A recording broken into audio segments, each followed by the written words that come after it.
What is the People's Consultative Assembly? Why does this institution hold such significance in Indonesian national journey?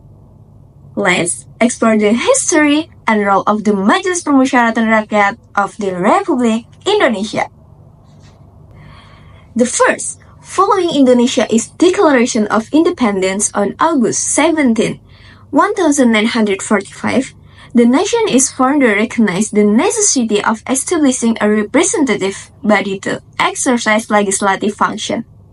Consequently, the Central Indonesian National Committee, or CNIP, was formed on August 29, 1945, serving as an interim legislative body until a definite parliament could be established. Initially, the CNIP functioned solely in an advisory capacity. However, on October 16, 1945, Vice President Muhammad Hatta issued Vice President's Edict Number X, granting the CNIP legislative powers. This move effectively transitioned Indonesia's governmental system from a presidential to a parliamentary model, positioning the CNIP as a precursor to the People's Consultative Assembly. Next, during the period of the United States of Indonesia, 1949 until 1950, and the Provisional Constitution of 1950, the MPR was absent from the governmental structure. Instead, a Constituent Assembly was established, tasked with drafting a new constitution. Unfortunately, the Assembly failed to reach a consensus on the foundational principles and form of the new constitution. In response to this deadlock, President Sukarno issued a presidential decree on July 5, 1959, dissolving the Constituent Assembly, reinstating the 1935 Constitution, and establishing the Provisional People's Consultative Assembly or Majelis Permusyawaratan Rakyat Sementara or MPRS, along with the Provisional Supreme Advisory Council or Dewan Pertimbangan Agung Sementara or DPAS. The Reformasi movement of 1998 ushered in significant constitutional reforms between 1999 and 2002. Four amendments to the 1945 Constitution were enacted, redefining the MPRS status from the supreme state institution to one on par with other high state bodies. The MPRS compositioning was also revised to include members elected through general election, specifically from the DPR and the Regional Representatives Council or DPD. These reforms reflect Indonesia's commitment to fostering a more democratic, transparent, and accountable governance structure. And now, I'm Aura with student number E1B024002 will explain about the structure of the MPR, relationship between the MPR and the President, and the term of office, also the sessions of the MPR. First, structure of the MPR, People's Consultative Assembly of Indonesia. The MPR or Majelis Permusyawaratan Rakyat is one of the highest state institutions in Indonesia. It is a bicameral body composed of two things. The first is member of the DPR or Dewan Perwakilan Rakyat or House of Representative. The second is members of the DPD or Dewan Perwakilan Daerah or Regional Representative Council. All members of the MPR are elected through general elections every 5 years. The DPR represents political parties and the general population on a national scale, while the DPD represents each of the 34 provinces in Indonesia, focusing on regional interests. As of now, the DPR has 575 members and the DPD has 136 members, 4 from each province.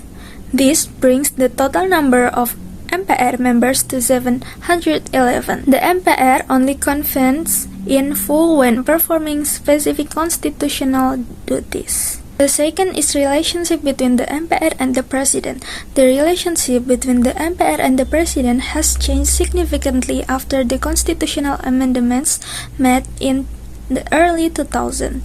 In the past, before the amendment of the 1945 Constitution, the MPR was considered the highest state institution, even above the President.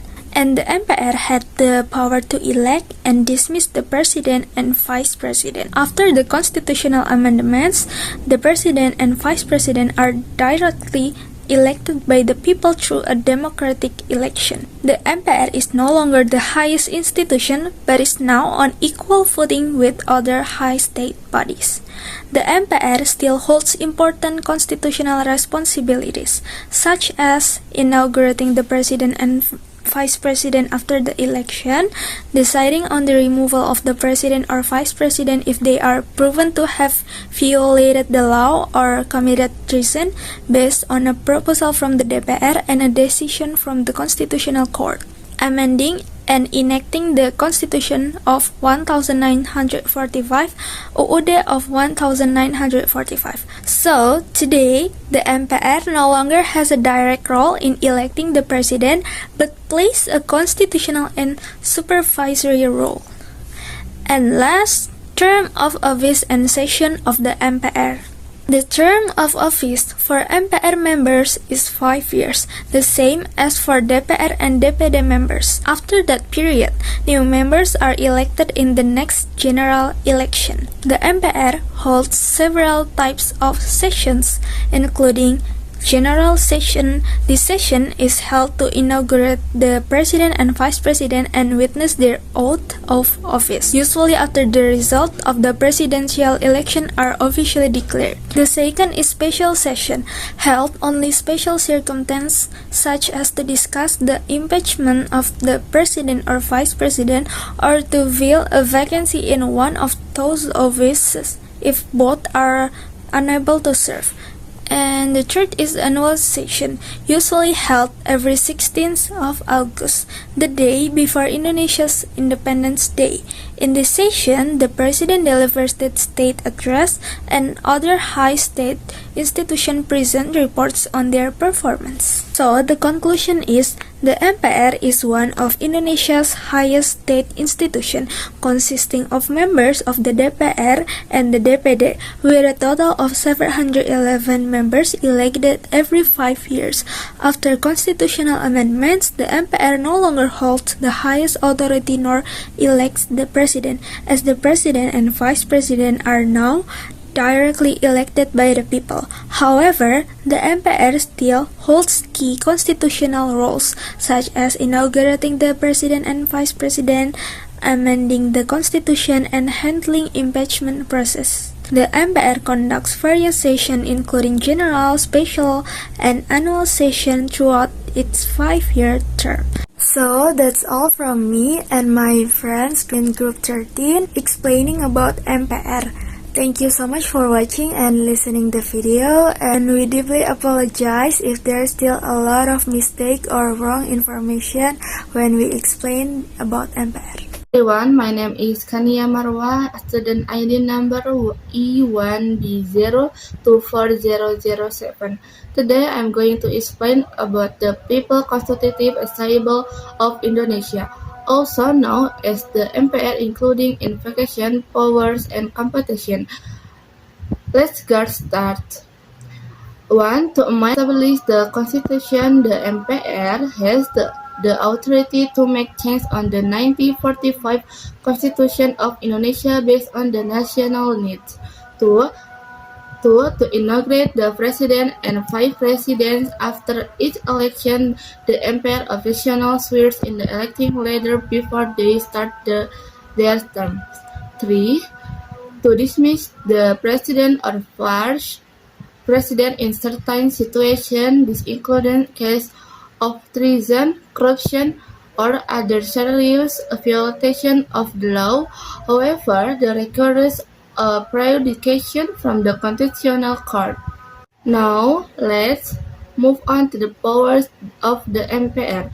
To amend and annex the Constitution of the highest authority, MPR holds the optional inaugurate the president and vice president after election, to dismiss the president and or vice president during their term based on recommendation from the House of Representatives and a constitutional court. The vice president a president if the president is unable to continue serving, to elect a new vice president if that position becomes vacant.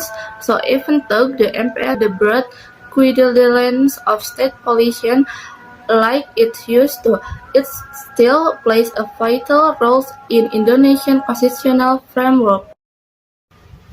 Next, let's talk about the composition of the MPR. 1. Members of DPR House representation they represent political parties. 2. Members of DPD Regional Representative Council they represent province and are elected by the people. Together, there two groups from the full MPR and all members are elected through election. And that with our breakdown of the vacation powers and composition of the MPR in Indonesia.